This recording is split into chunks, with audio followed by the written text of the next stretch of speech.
Herkese merhaba arkadaşlar, kanala hoş geldiniz. Bu videoda sizlerle beraber beyzbol sopasıyla, havalı ceketiyle, rengarenk rozetleriyle Bibi yapacağız.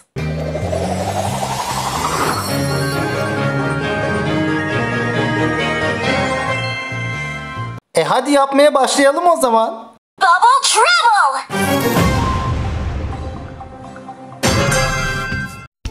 Öncelikle kağıt ve kalemimizi alıyoruz. Sonra oyunumuzu açıp yapacağımız karakteri inceliyoruz.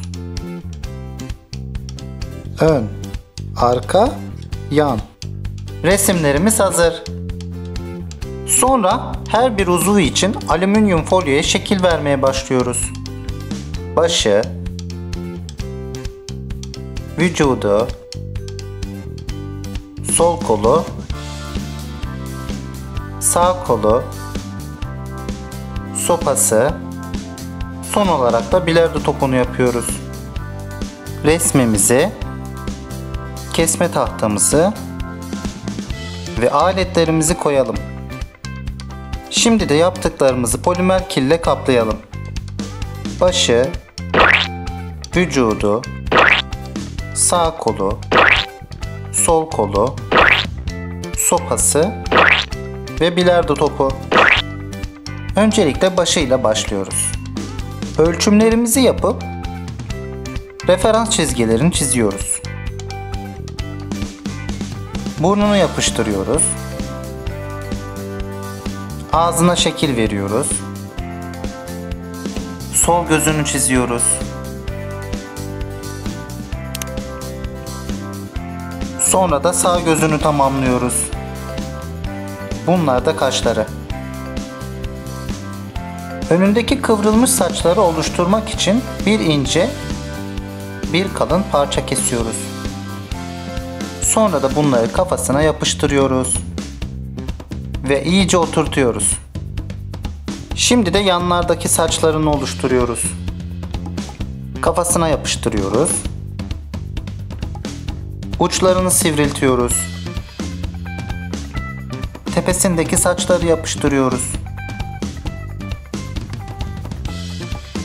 Şimdi de yanlardakini. Bunlar kulakları. Küpelerini oluşturmak içinse bir parça kili artı şeklinde kesiyoruz. Kulaklar ve küpeler tamam. Şimdi bunları kafasına tek tek yapıştıralım. Başımızı tamamladık. Şimdi sıra gövdede. Bacaklarının uçlarına ayaklarını koyup iyice yapışmasını sağlıyoruz. Sırtı ve göğsü için parçalar ekleyip bunlara şekil veriyoruz. Omuz çıkıntıları, bacak arası, pantolon kıvrımı,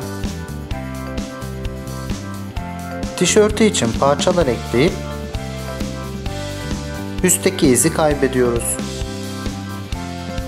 Pantolonu için parçalar ekleyip bu sefer de alttaki izi kaybediyoruz. Dizleri için parçalar ekleyip iyice yapıştırıyoruz. Bunlar pantolonunun paçaları. Bunlarsa ayakkabısının ayrıntıları.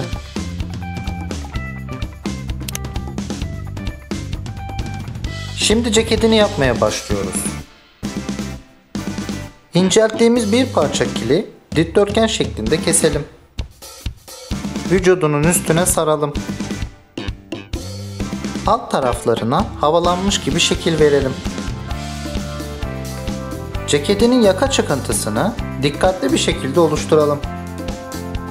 Şimdi de fermuar dişlerini ve fermuarı oluşturalım.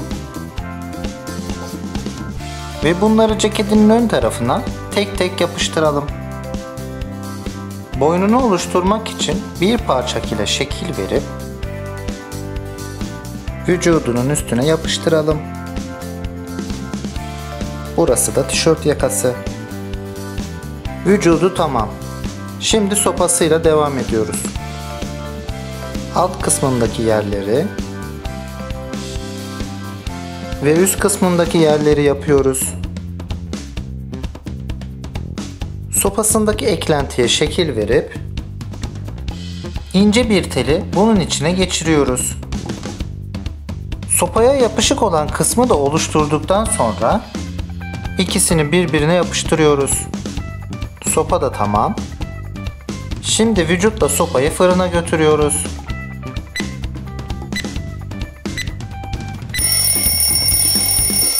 Sopa ve vücut fırından geldi. Şimdi kollarıyla devam edebiliriz. Her iki kolu kabaca oluşturup kol kıvrımlarına şekil veriyoruz. Sonra bunları vücuda yapıştırıyoruz.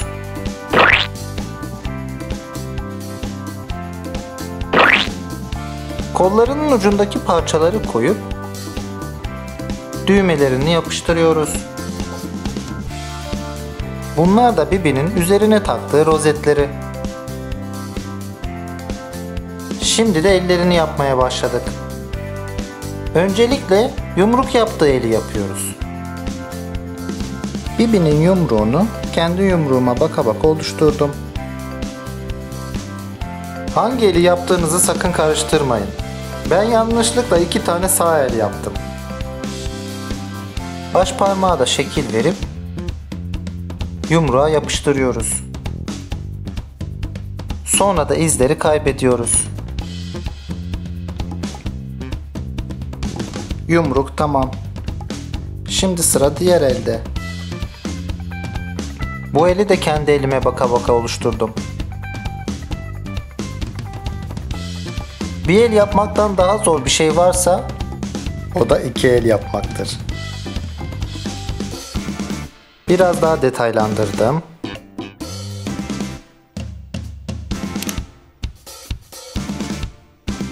Yuvarlaklaştırdım. 2 elimiz de hazır. Sol elimizi yapıştırıyoruz. Kafamızı alıp yerine koyup oturtuyoruz. Sağ ile sopayı tutturuyoruz. Ve sağ eli de koluna yapıştırıyoruz.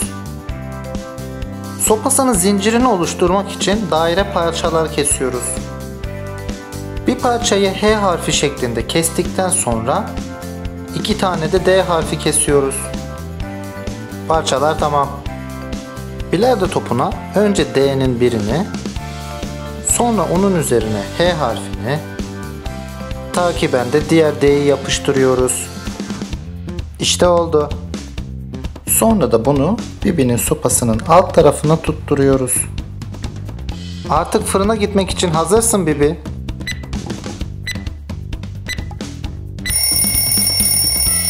Bibi'miz fırından geldi.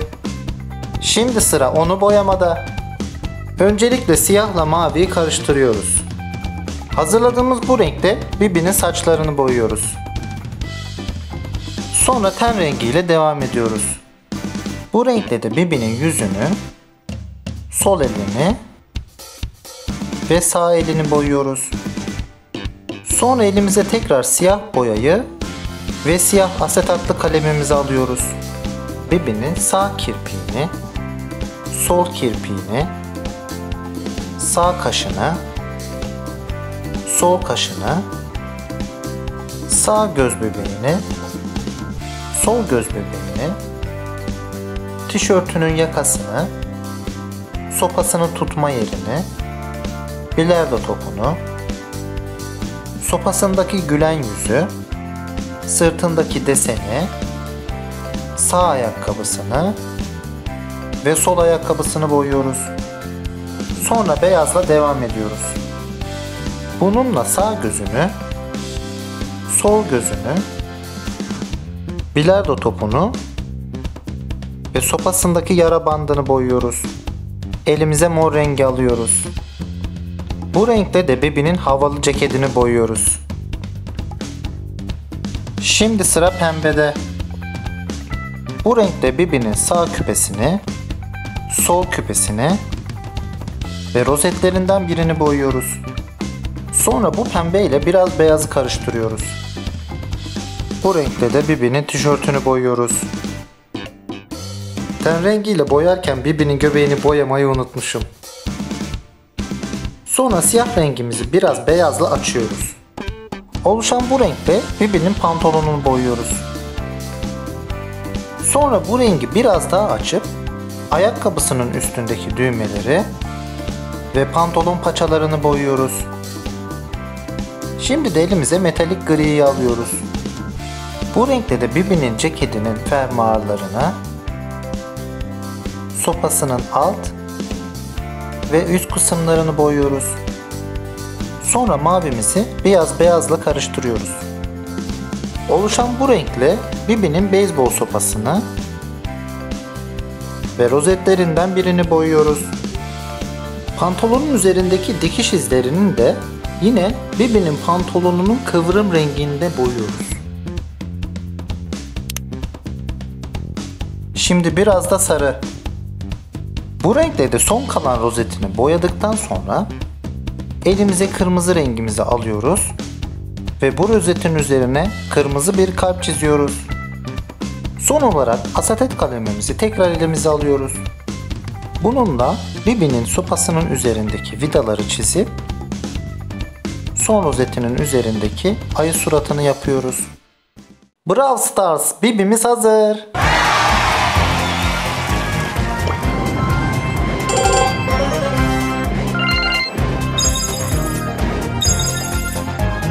Videomu izlediğiniz için teşekkür ederim. Al Bibi, sakız çiğne. Süper saldırından yaparsın. Hem bunun içinde fal da var. Chew on this! Görmek istediğiniz figürleri videonun yorum bölümüne yazabilirsiniz. Destansı savaşçı Bibi, kupa yolunda en büyük yardımcınız. Valla savaş kutularından çıkmayınca ben de kendi Bibi'mi kendim yaptım.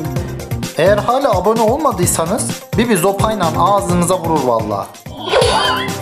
Bir başka figürde görüşmek üzere. Hoşça kalın. Bibi!